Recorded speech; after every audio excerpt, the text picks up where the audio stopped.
Alhamdulillah hari ini kita menerima penyerahan dividen dari Banda Aceh kepada pemerintah Kota Banda Aceh sejumlah 2 miliar 500 lebih.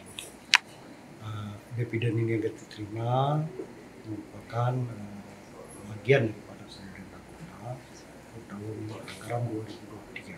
Mudah-mudahan insya Allah ke depan pemerintah Kota Banda Aceh lebih bisa meningkatkan juga penyertaan modal di Banda Aceh sehingga dividen ke depannya juga bisa lebih bertambah. Dan harapan kami dengan dividen tersebut ya bisa berpartisipasi dalam pembangunan pemerintah Kota Banda Aceh.